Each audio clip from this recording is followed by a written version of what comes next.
ecosystem and also across the industry in what I'd like to think increasingly compelling conversation. I always say that, at the end of this podcast, you'll hopefully like it, and if not, you'll know not to watch it again.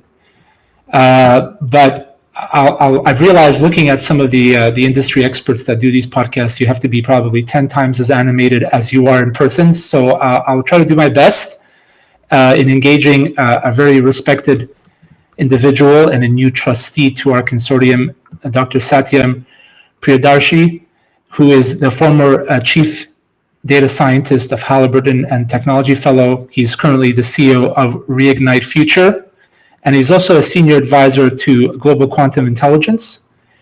So, Dr. Satyam, I'd like to welcome you to the podcast. Thank you, Konrad. Good to see you on the podcast. Yeah, good seeing you again. So this podcast is kind of intended we're going to try to keep things flexible and light. I'm not necessarily a podcast expert, but I'm learning as I go.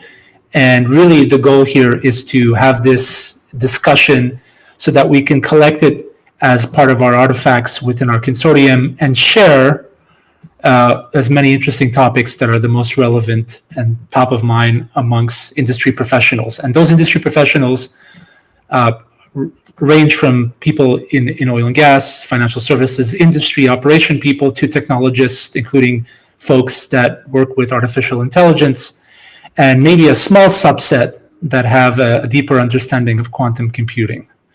So today on the podcast, we're going to talk about two important kind of extreme aspects of artificial intelligence, or connected to artificial intelligence, one being a fundamental piece to artificial intelligence, which is data quality, and one being kind of a forward-looking technology that is evolving day by day, that is potentially going to be critical in the evolution of artificial intelligence in the future, and that is quantum computing.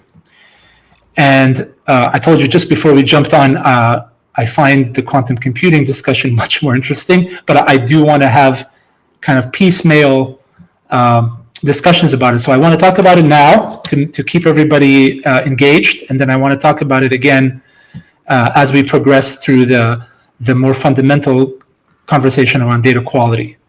So part of what I want to ask you, Dr. Satyam, is to kind of baseline some of the terms and baseline the connection between quantum computing and artificial intelligence. So things like the qubit states, qubit entanglement, and kind of the purpose that it serves for computing purposes in the quantum computing realm. And one of the things that I find most interesting, and probably one of the things that is critical to the evolution of quantum computers, is qubit stability or decoherence.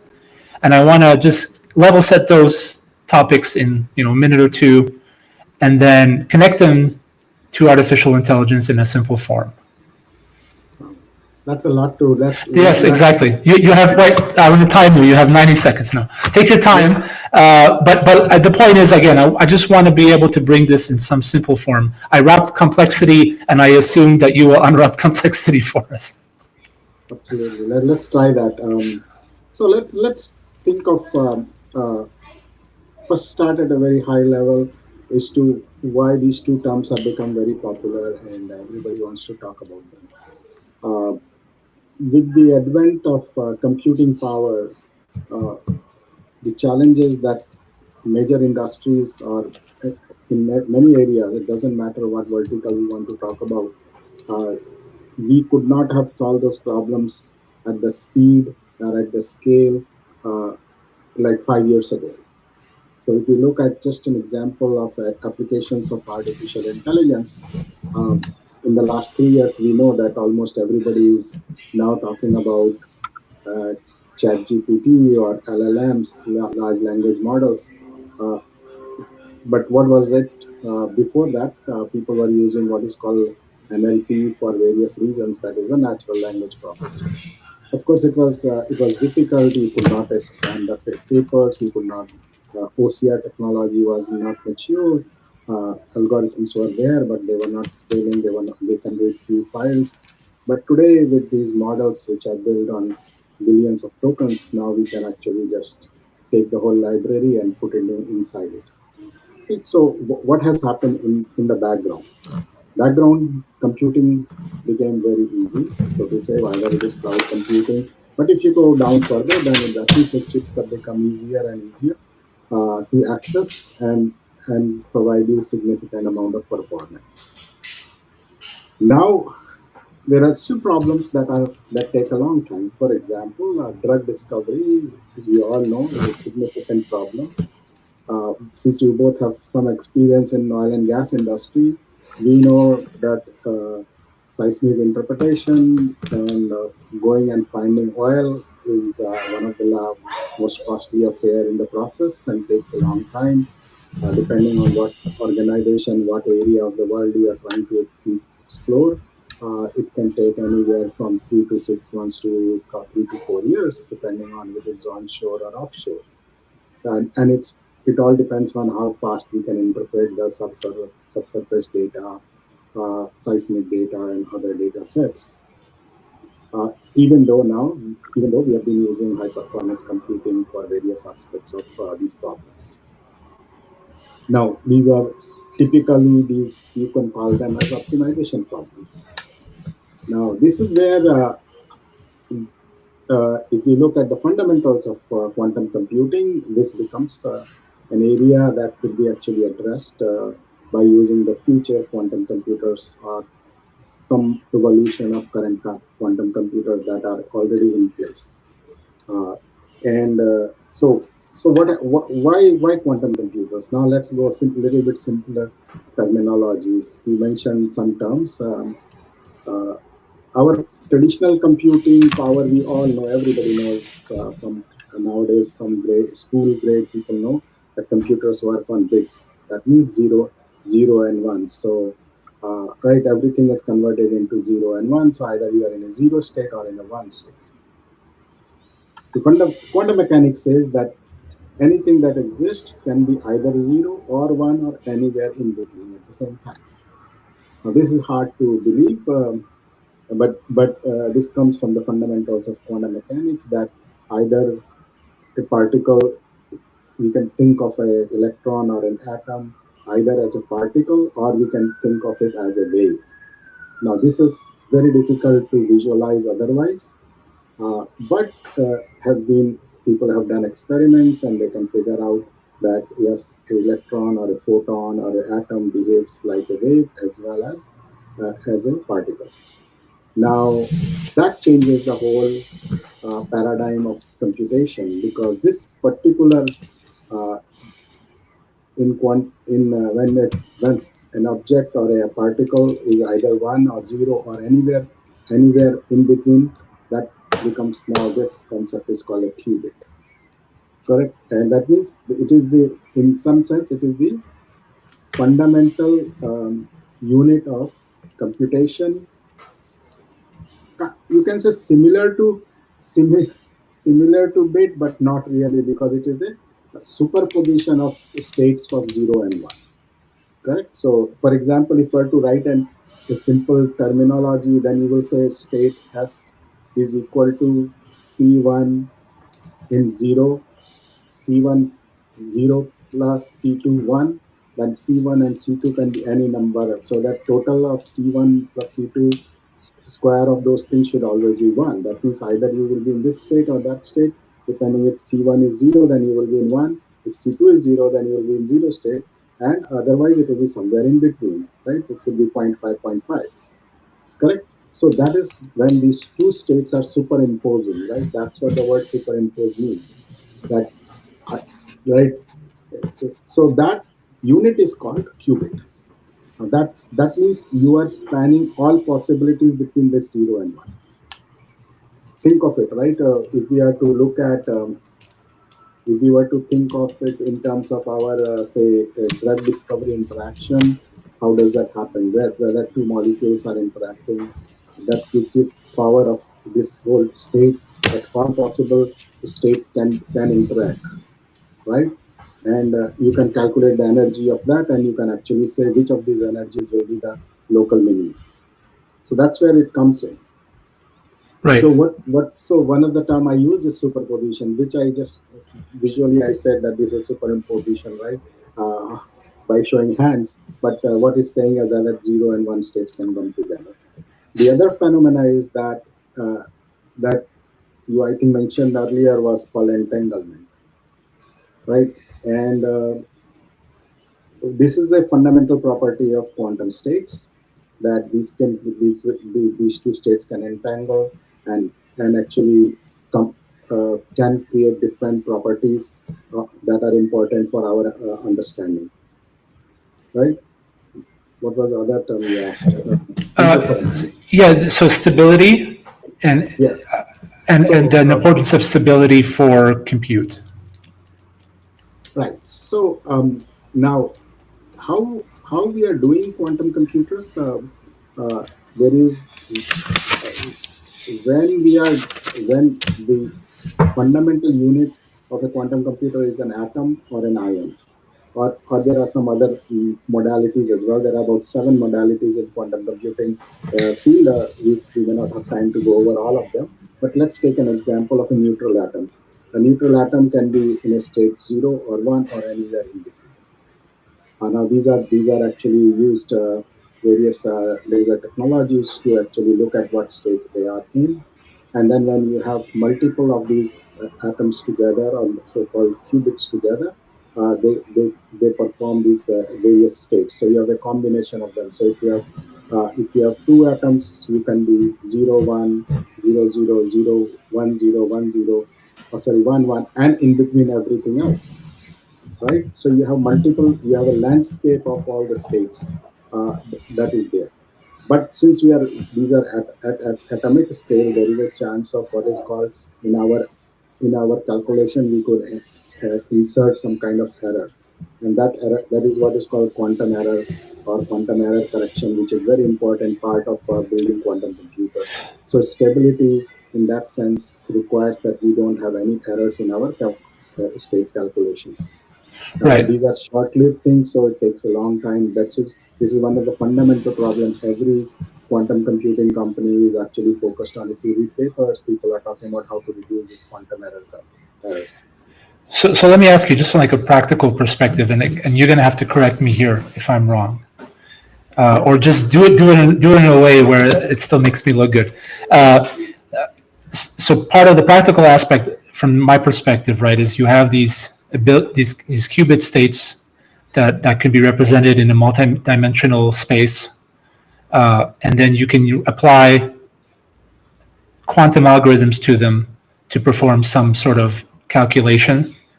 And I talked to you about this a few weeks ago. My rudimentary understanding of this was that you can run, in effect, non-sequential parallel uh, calculations. But when I did a little digging, part of what I uncovered is that, in fact, like if you look at, and maybe this is generalization, but if you look at a compute problem, if that compute problem on a traditional computer is processed with n steps, it can be processed using quantum computing with the square root of n. So if you plot it, you can kind of visualize in a very rudimentary way, that you're going to have to correct me if I'm wrong, how you can see dramatic performance improvements on processing simply based just on that kind of notion of processing steps required to come to a solution. Whereas an n, x over y graph incrementally runs diagonal across this screen, the other graph essentially plateaus somewhere here and goes very slowly up.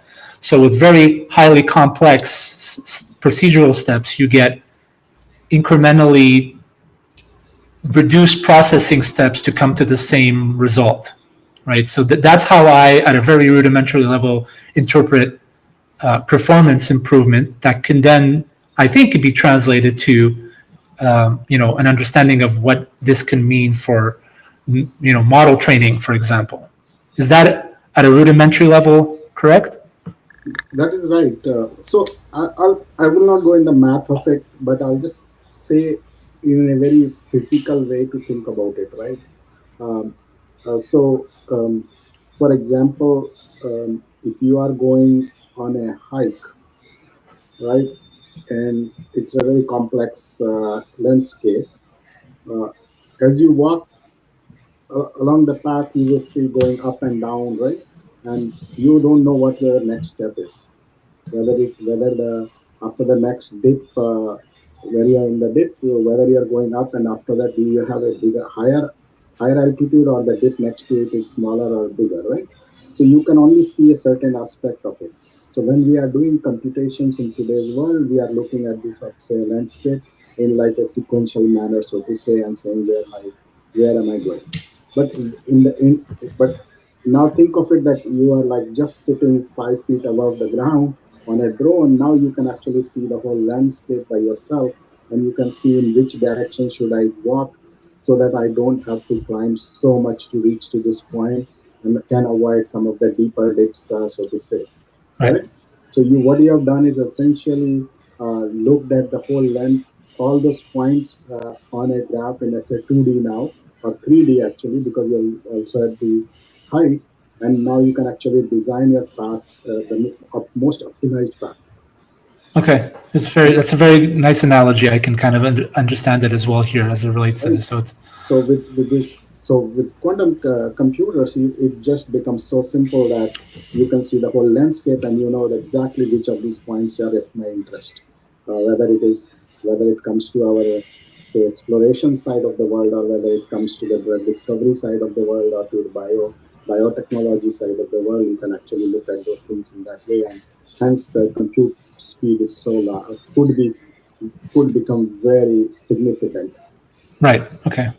So again, coming back to again, to me, the more boring topic, but the more essential one is data and data quality. And we talked again about this in a few different ways. And I work with data with the AI Applied Consortium, of course, in a variety of different ways. Traditional structured data, unstructured data. In oil and gas, that data can exist in a variety of different ways, right? From quantitative telemetry data to structured and unstructured textual data, maintenance records.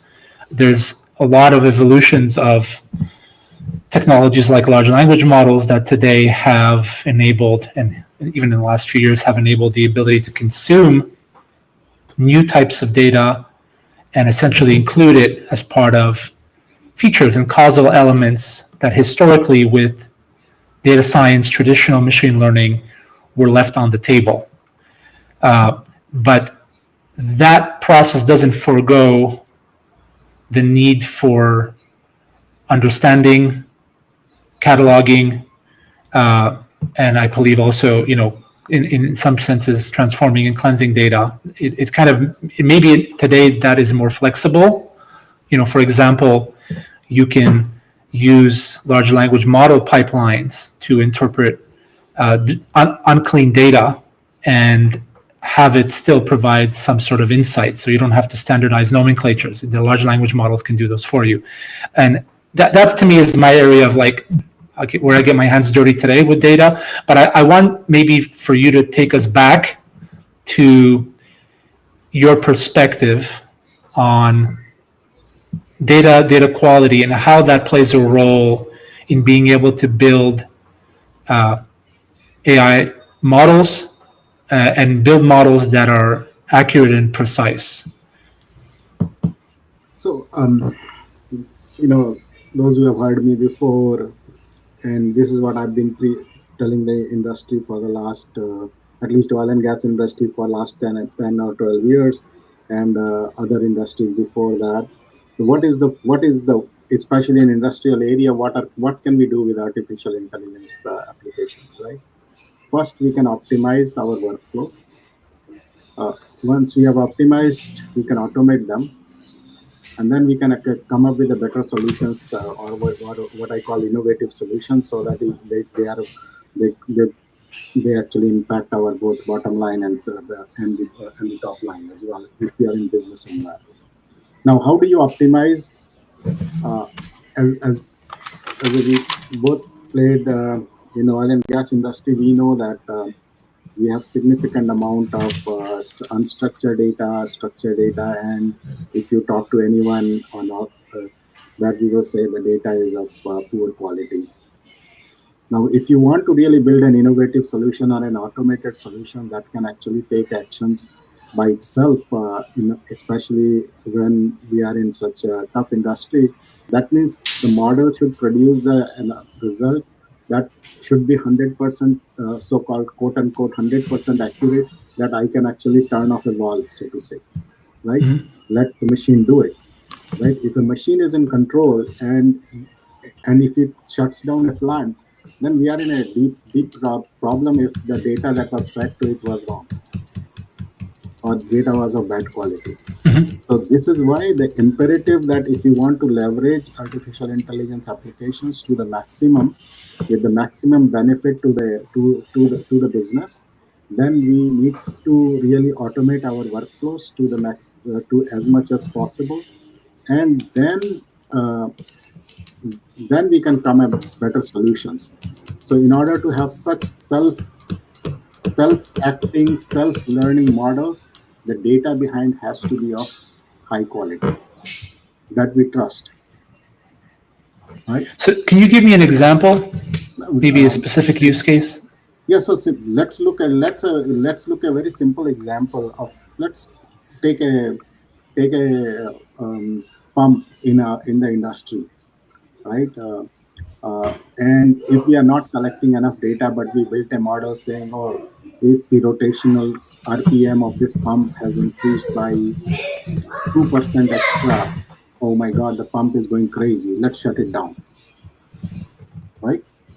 Now, that 2% speed increase in speed for an instant? Was it for a long term? We don't know that, because as soon as we saw, we said, "Oh, this is 2% extra the extra speed than compared to the normal," and the model went and says, "Shut it down." Now the whole plant is shut down. Right.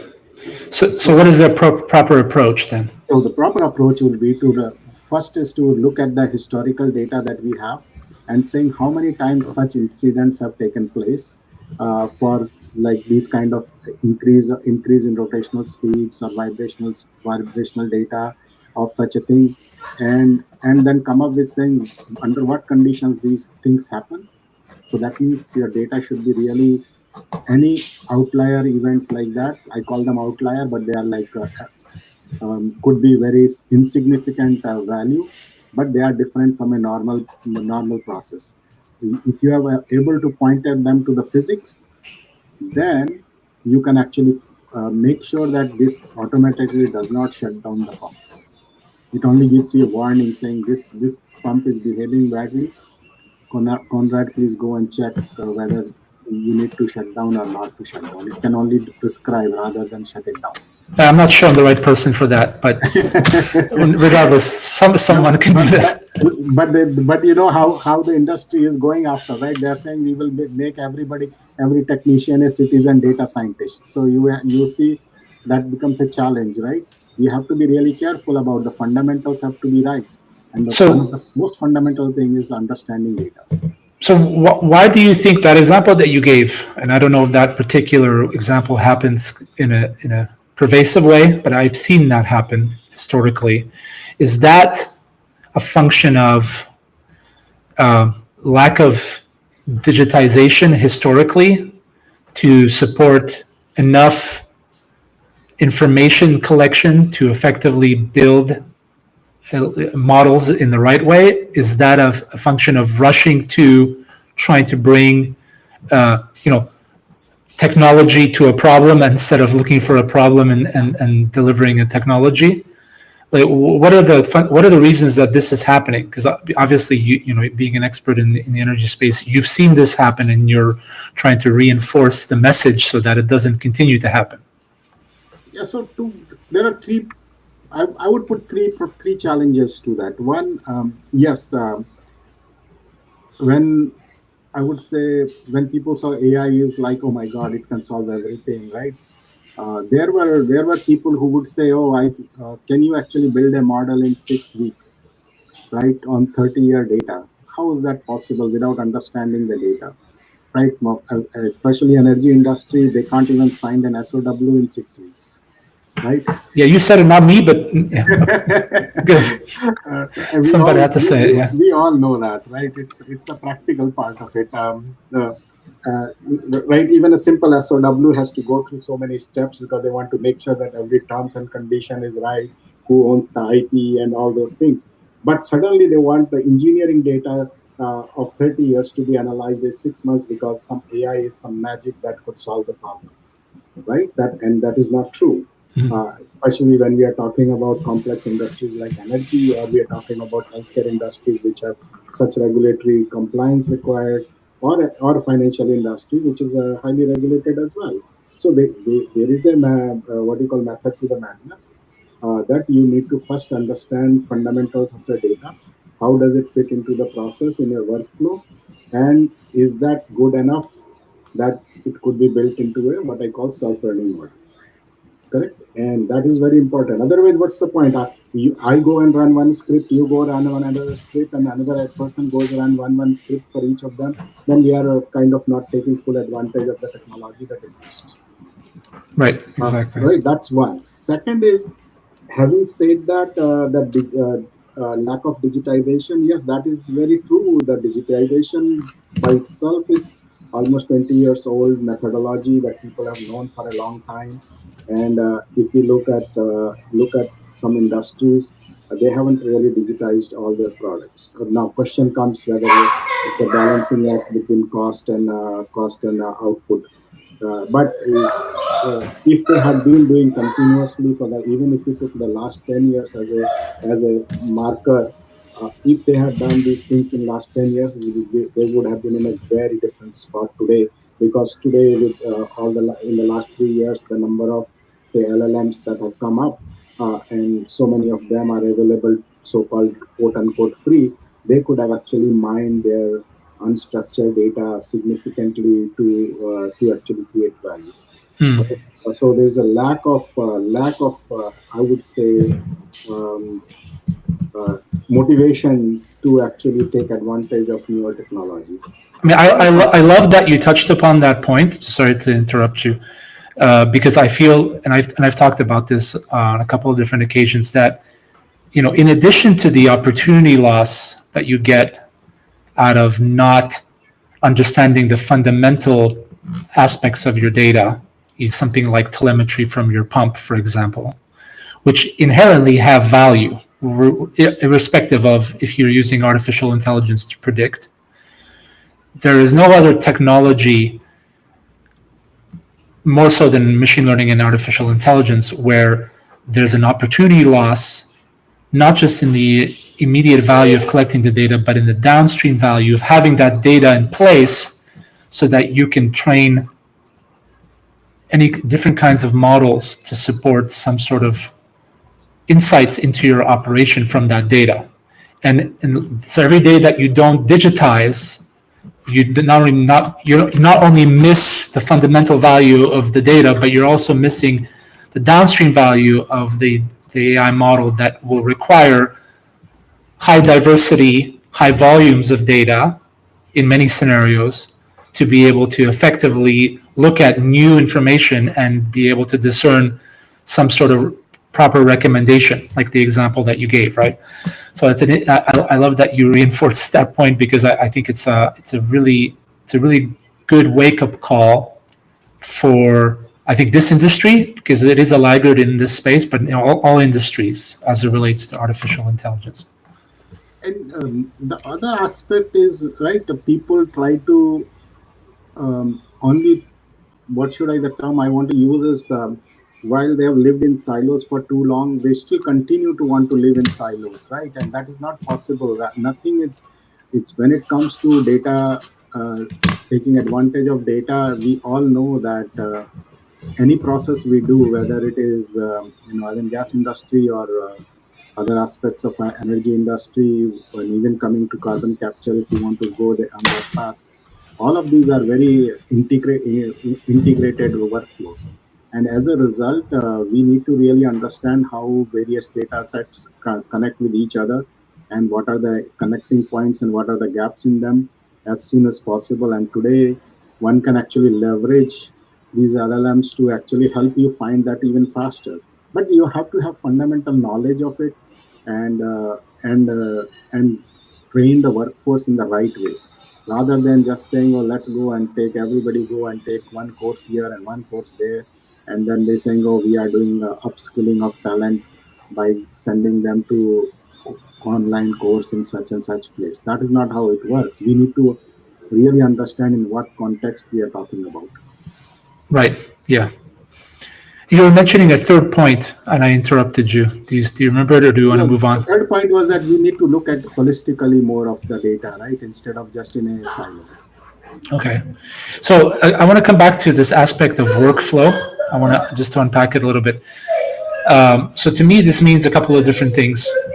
One of the things that it means to me is like the actual, call it operational cataloging of the data in terms of the business meaning of what it is and what the purpose of the particular process step might be to change something that might be reflected in the telemetry data.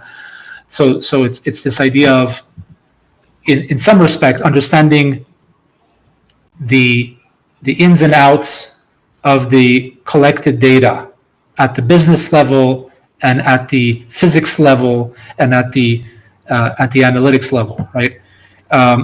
So I guess my thought is there?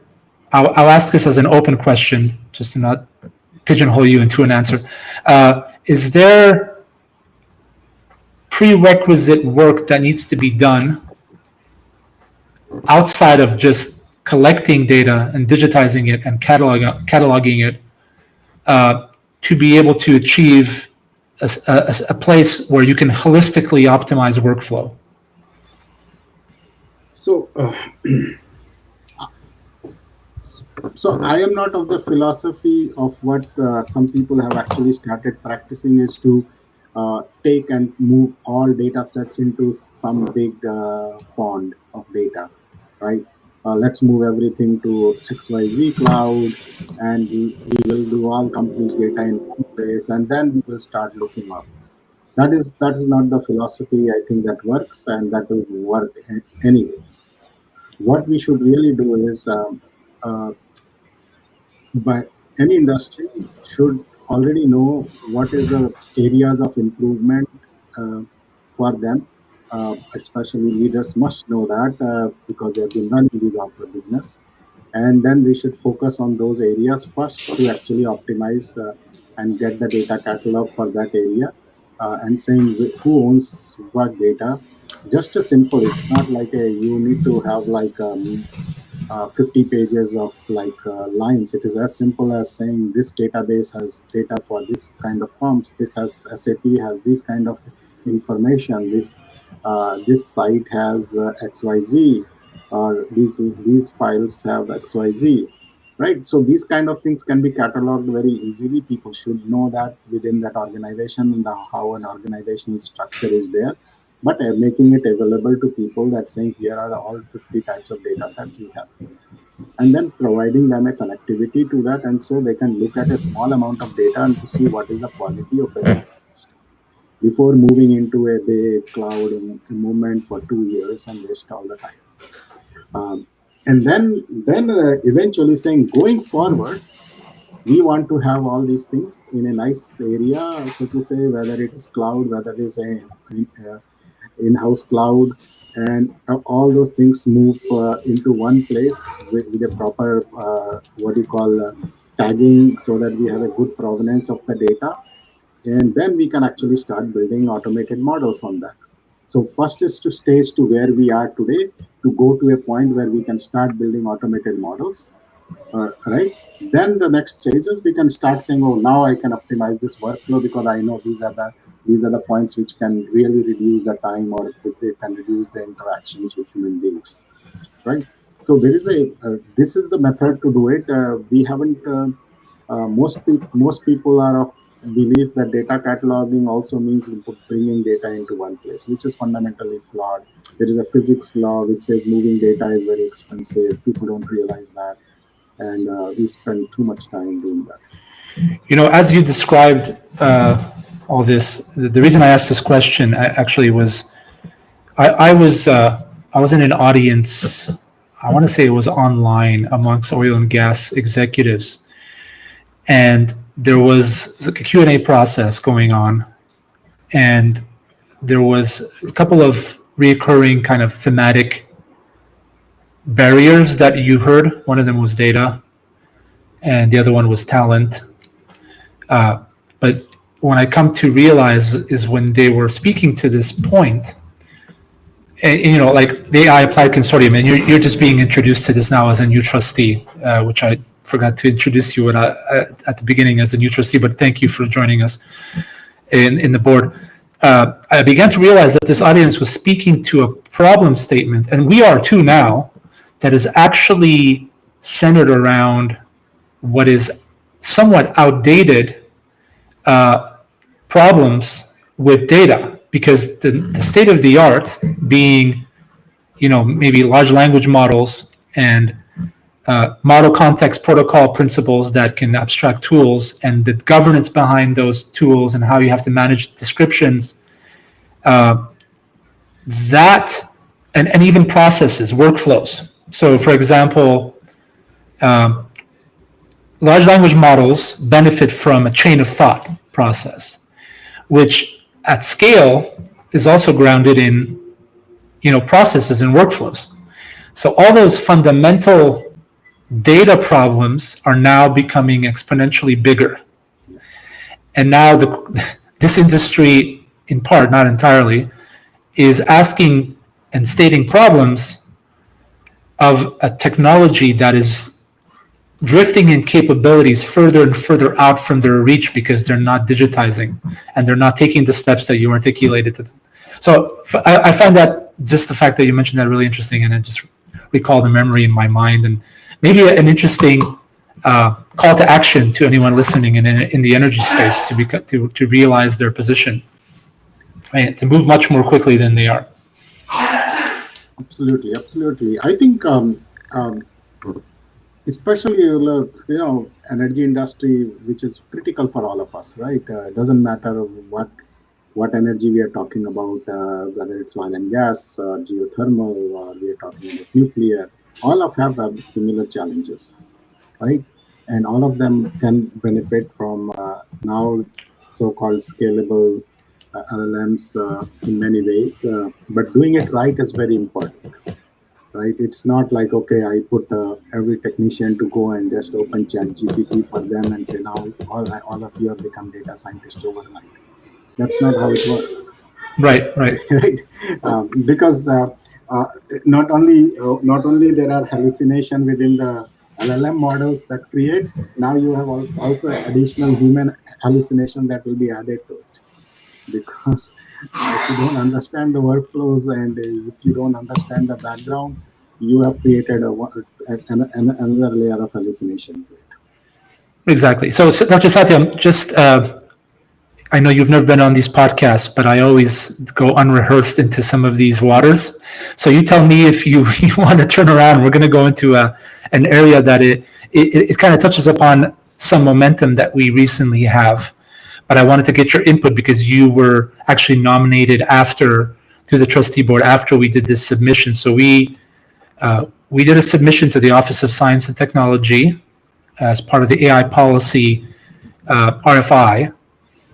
We did this with 30 of our trustees and advisors and several different large organizations that are part of that. We essentially allowed us to sign on their behalf. And in there, it was originally a 50-page document that we were forced in per policies of the RFI to shrink it to 15 pages. We went and we listed a bunch of different focus areas for infrastructure, industry-specific investment and regulations, and so on, across many different areas, energy being one of them.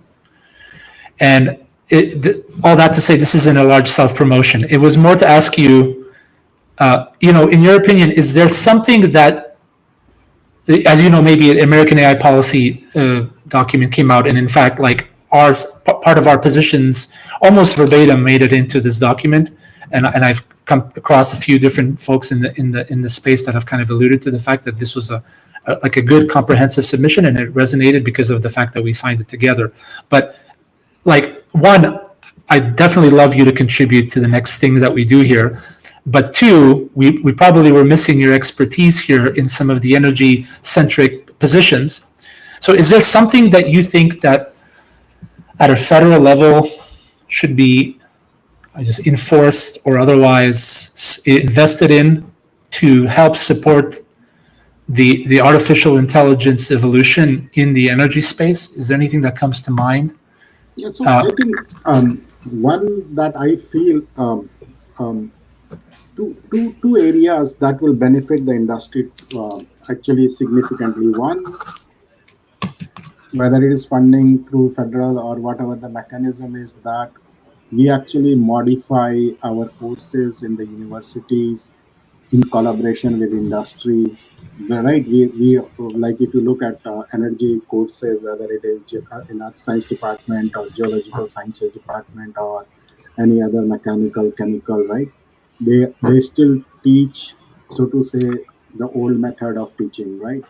Now, they, I'm not generalizing it. There are courses people have modified, and they are incorporating various aspects of applications of AI.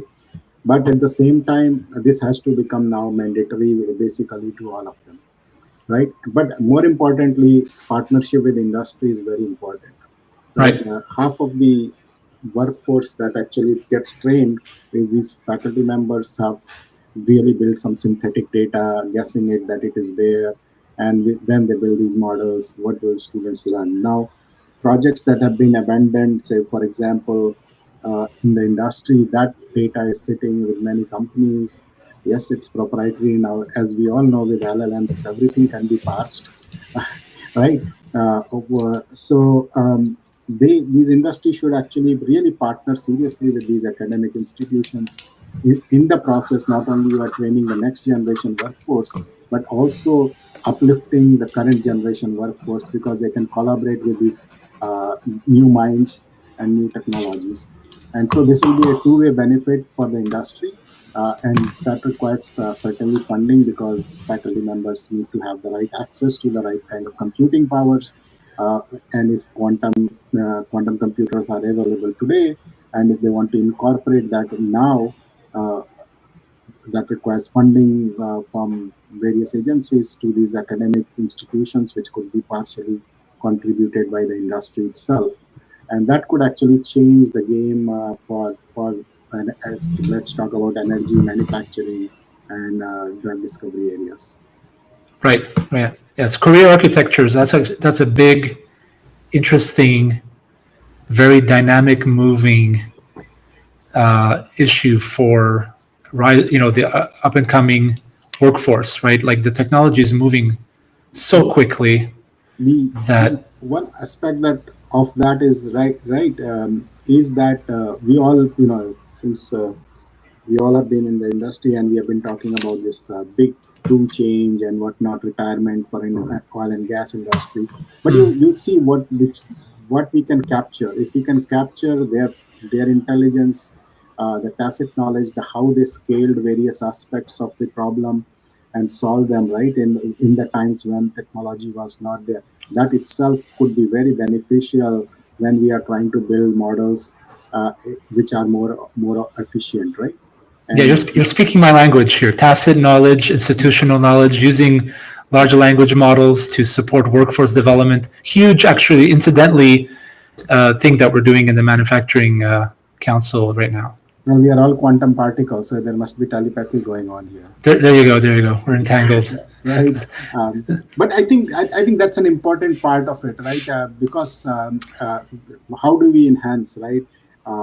When we look at some output, say for example, as simple as an output, you write a report. People are nowadays writing reports using LLMs. But if you are an expert in the industry and you see that, you can automatically point out, oh, this is not possible, right? Because okay, LLMs can create things which may or may not be 100% right, and but the experts know that. So now that is something that their knowledge and experience can enhance these things to a greater degree. So hence, I think this. that is one area of funding could be very helpful, I think, for the nation and for the world. Right. And a great area. I think it touched upon like that institutional knowledge piece. I'm a big proponent of in terms of using the technologies like AI to support delivering this. Like that, part of what we're dealing with now in kind of uh, the economic the dynamics of today's world, is grounded, as I've been told, in trying to bring some of the industry back to the United States, right? And part of that means there's a shortage in skills, and you have the inherent need to try to be able to accelerate skill development. So there's two challenges there. One is just, or two problem statements that are solvable through artificial intelligence. One is uh, aggregating information knowledge, institutional knowledge, tacit knowledge through different artificial intelligence means, and delivering it in the right form to the right audience in terms of training materials or augmented decision making real time in workflows. And the second, which is both solvable through similar sort of technology, but also the core of the problem is also AI. AI is moving so quickly.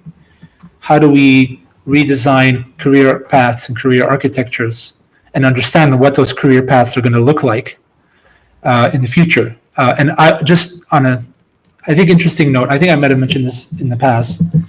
So we do some work with the World Economic Forum, and part of the discussions there are actually on workforce development. And they put out, I think in part because of a discussion that we had in a roundtable, the skill sets of the future in 2030.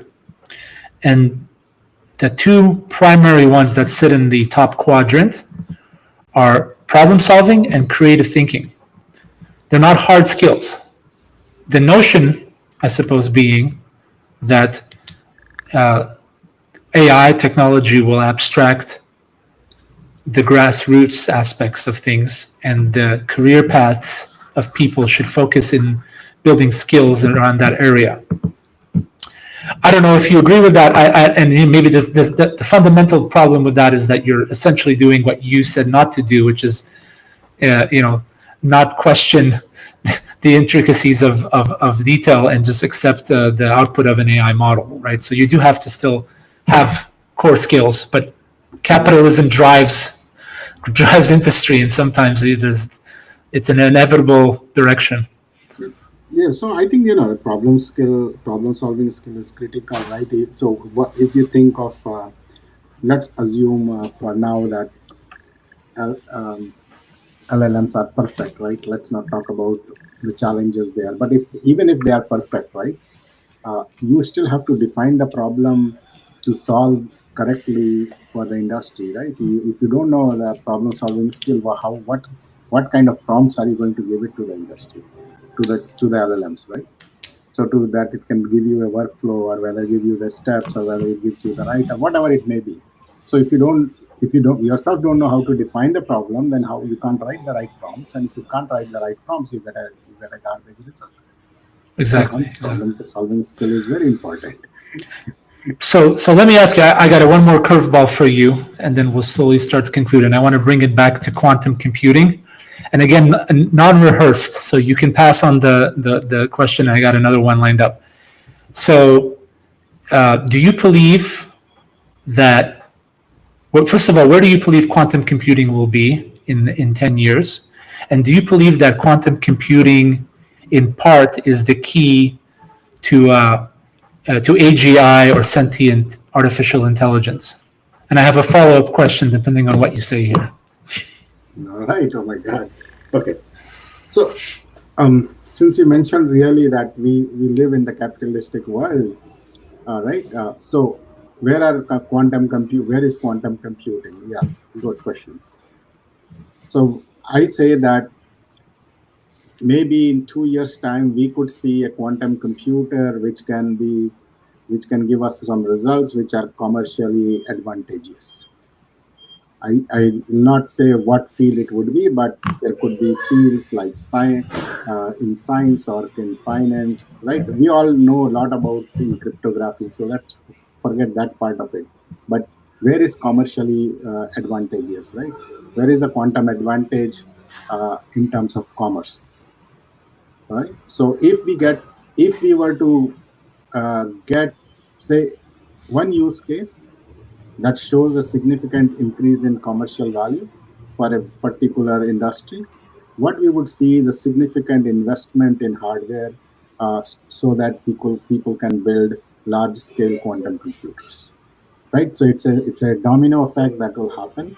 So if today people believe it will be 5 years or 10 years, I say that if we get a commercially viable, advantageous results in 2 years, we could reduce that 5 years and 10 years to 3 years to 7 years or something like that. So in that sense, that's where it is. But you have to also look at it in a different way.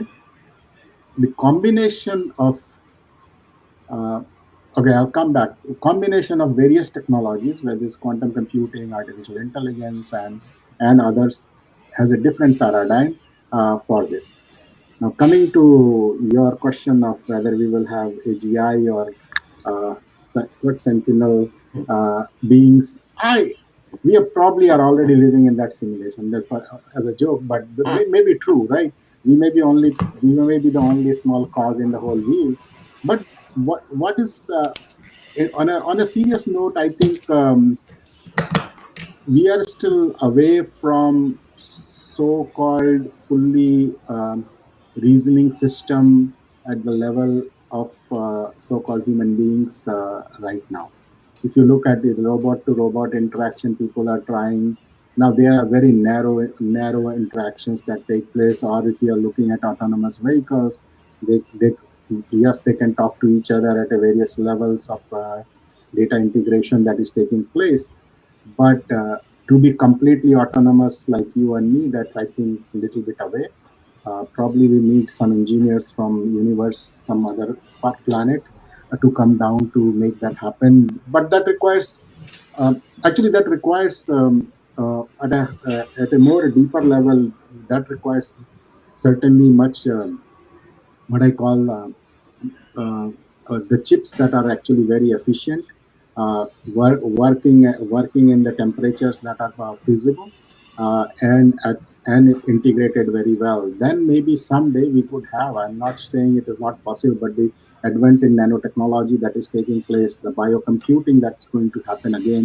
Biocomputing was a field couple of years back, people gave up on it, but it has come back again now.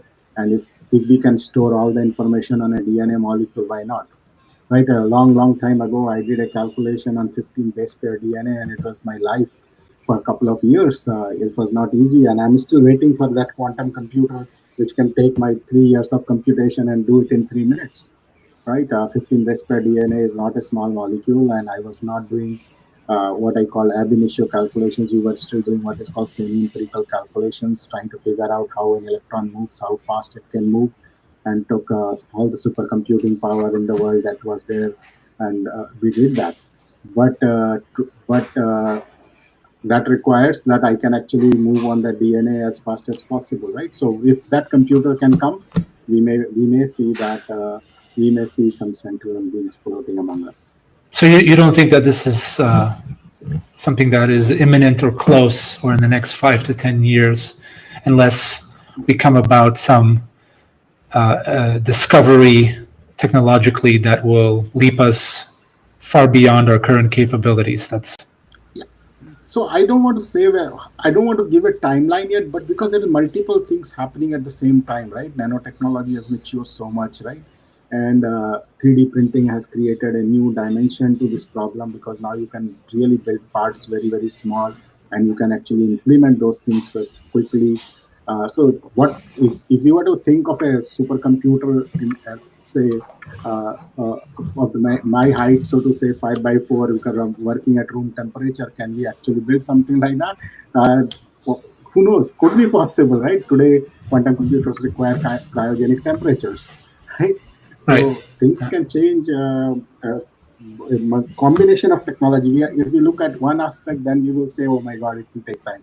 But this is, I think, a whole ecosystem that's evolving faster than we think. Right. Yeah. So it sounds to me, I mean, that's a very comprehensive way of looking at the direction of this technology, like this idea that you need a set of integrated technologies together to come together to be able to deliver on the complexity of what sentient artificial intelligence might look like. In today's technologies, they're bottlenecked in some shape or form to get there, right? That's kind of how I read that. Yeah, but it doesn't prevent people from using the terms like, a few years back, people said, "Oh, cognitive computing is here," and all, right? So people can write articles and papers on such things, and right. It takes time for us to really realize that. But I think there is still time for it. Well, so the good news is it's not a prediction, and if it is, and if AI does become sentient, we'll just use it to hack into this video and erase with the statement and recorrect it with the accurate one. So one way, it's a win-win scenario, Dr. Satyam, for this. But as we say, as a data scientist, we say any data generated remains forever. So we don't want to make it bad quality by deleting ourselves. That's right. Yeah, let's not delete ourselves. That's a good way to leave the audience, I think, is to make sure we don't delete ourselves in the process of building out these very extraordinary technologies. So we're coming to the end of our session. I do want to thank you, Dr. Satyam, for taking the time today, and once again welcome you to the Board of Trustees to the AI Applied Consortium. So I look forward to working with you, and hopefully having another session like this with you at some point in the future. Thank you, Konrad. It was a great conversation. For those of you that are listening, this is our 7th episode. The next episode that we'll have will be our 8th episode. We'll have it with an executive from Visa, who's one of our participating trustee members. And it's going to be a lead-in to a symposium that we have every quarter, or now about 5 a year. The next one being at the Visa World headquarters. So look for that in our events page. It will be an invite-only session, but if you're interested in attending and you have some relevant talking points that you can share with this roundtable, we'll welcome everyone to ask to see if they are able to attend, and we'll be glad to prioritize those that have the most compelling stories. And as far as the session goes, we look to continue this, through the end of the year. I think we have a really nice lineup so far of participants. We're looking to further diversify the participants through the end of the year. At the beginning of the year, I mentioned we have about 50 to 60 speakers lined up ready to speak. So we're only on number 8 right now, or number 7, coming up on number 8. And I think we'll see through the next few years this podcast continue, regardless of the viewership, unless we get tied up with something really, really much more important. The goal of this podcast is just to share, like I said, a kind of a very informal way, both the AI Applied Consortium's efforts and the unique aspects of technology from different thought leaders. So I want to thank everybody for listening, and once again, Dr. Satyam, thank you for joining me. Thank you to the audience. Thank you.